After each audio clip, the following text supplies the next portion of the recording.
Hey everyone, if you haven't watched my horror short film Bump in the Night, go watch that now because there are going to be spoilers for the film in this video.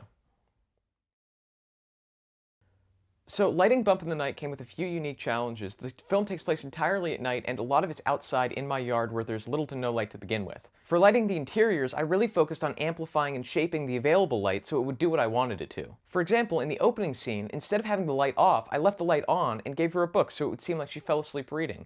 That made things a lot easier to light. For a backlight, I just used my sister's fish tank, which was already in her room. The lamp didn't give enough light though, so I put a Dracast panel light on her desk and bounced it into the corner of the room to raise the ambient light. Almost all of our interiors were lit with these Dracast panel lights. They're really cheap, useful, and they're small, so you can get them into corners and places you can't get a lot of lights. It only costs a few $100s to get 3 of these, which is what I got, and I've used them on every film for the last couple of years, and they've been really great. Once we got into the garage, I wanted the audience to barely be able to see the silhouette, and after a few test shots, I got the look I wanted by taking another Dracast panel light and blasting it through the side window at an angle so that it would touch the back wall but not our actress. To create the demon eye effect, we just cut circles out of reflective tape and then put them on the eyelids of our actress. Then, I held my phone flashlight up next to the camera so that it would reflect off the tape but wouldn't be bright enough to have any other effect on the image. I just stole that idea. That idea was not mine. David Sandberg did it on Lights Out, and he showed us how in a YouTube video, and I stole it. Okay, there. Fine. Fine. I admit it. Not like I stole anything else from David Sandberg. Well, once we started doing lighting tests outside, I realized we had a problem because my yard is super dark on summer nights, and this is what our initial test footage looked like. Every video that I saw about lighting night exteriors talked about using the available light, like maybe exterior house lights or pool lights, but we didn't really have any of that because we were just in my yard with a bunch of trees around us, so we had to kind of create our own. In the final film, there are 3 sources of light in the night exterior setups. There's flashlights, the moon, and tree uplighting.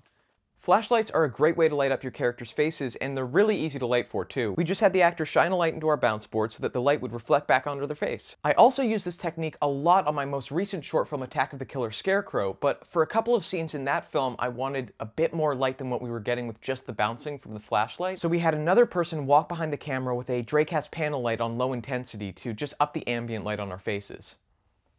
So I've learned that when doing night exteriors, the moon is your best friend. It's this big source of light in the sky that the audience will believe will light up your scene. The problem is, simulating moonlight is a lot harder than it looks. As fantastic as these panel lights are, it was clear in our test shots that these just weren't going to work for lighting up the whole yard. They just weren't powerful enough, so we needed a much bigger light. And for that, we spent money. This is the Dracast LED 3000... This is the Dracast LED 3000 bicolor Dracast LED 3000 bicolor LED Fresnel. This is the Dracast LED 3000 bicolor LED Fresnel with Wi-Fi. This is the Dracast LED It's a big light. This light cost about $1,000. I hate saying that. I'm not even going to say that in the video. I'm just going to say it's expensive. No, it's more than $1,000, wasn't it? Because that's like... It was like $1,200 US, and I'm in Canada, so that's like $1,600 bucks. Okay, let's move on. This light was expensive, but without it, I wouldn't have been able to get the proper lighting that I wanted for the yard, and I've also used this on every film since. It's been super useful, especially on Scarecrow. We filmed most of that, almost all of that was outside at night, and most of it was at a corn maze, this big corn maze that we had to light up, and this was really useful. To get this light high enough so that it would be at the right angle to simulate moonlight, we used a couple of ropes and a pulley and hoisted it up a tree. That's the beauty of sailboat hardware. Now we can aim it, so come with me and we'll aim it. So then this guy allows me to aim the fixture.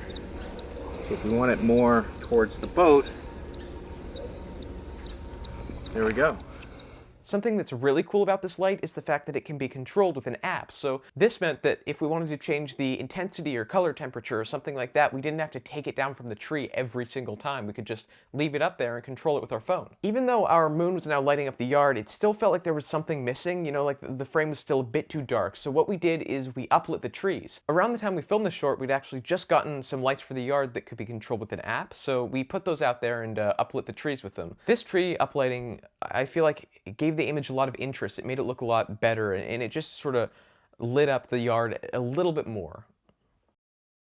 I want to talk for a second about test shots, because lighting any film presents unique challenges, and doing test shots is really necessary for lighting night exteriors, and I'd also highly recommend it just for any film, but especially for night exteriors, you need to do this so your production runs smoothly. Test shots are great because they let you solve the problems that would come up on set without wasting precious filming time, and can also inspire new shot ideas and make you reconsider some things you were thinking about. Originally, we were going to do the third scare set piece deep in the woods, but after we did some tests with our light, I realized that it just wasn't powerful enough to light up the forest like we needed, so we moved the scene to just outside the front gate. The opening shot was also going to be this long wander moving through the house until we landed in the girl's bedroom, but after doing some test shots, I realized that it just wasn't practical, so we cut it entirely. If we hadn't done those test shots, overcoming those challenges would have taken a lot more time, and it would have taken time out of our filming day. Having the filming location just be my house made it really easy for me to just take the camera and go out and test out shots. But on SCARECROW, we were filming at this local corn maze, so I couldn't go out every night. But I still scheduled a couple of nights for me and the DP to just walk through the location and figure out how we were going to light the scenes. And it made things so much easier once we finally got on set.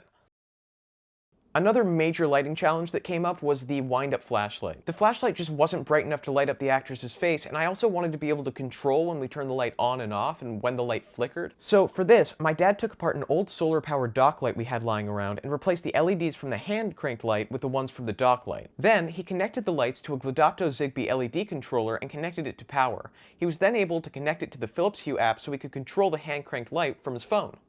To solve the brightness issue, we took one of the Philips Hue lights we were using to uplight the trees and used it to amplify the light in the boat. We used the Philips Hue light so that we could connect it to the app to make it turn on and off at the same time as the hand crank light. So that's pretty much it for how we lit Bump in the Night. There are a couple other behind the scenes things that are pretty neato. I don't know how to segue this, so that's how I'm doing it. I wanted a lot of camera movement in this short, but I didn't want to spend a bunch of money on a dolly or anything, so what we did is we built our own dolly out of skateboard wheels, wood, and PVC pipe. This idea I also stole from David Sandberg. He has a cool video about it on his channel, and I just did what he did. So this isn't as fun as I thought. This is not as fun of a fact. So the final shot of the film, with the camera flying through the yard and eventually going through the window of the boat, was done with a cable cam. What we did for this is we bought a used Osmo camera and we attached it to the Wyro Light, which is the most affordable cable cam out there, and it worked great. It looks really good, and I'm really happy with how it turned out. Thank you for watching this behind-the-scenes video for Bump in the Night. Check out my other short films if you haven't already, and if you're interested in Attack the Killer Scarecrow, then subscribe, because I'm going to be releasing it on YouTube this October. You can also follow me on Instagram at OctavianCall if you want to see more updates about my future projects, and, I mean, I have Twitter.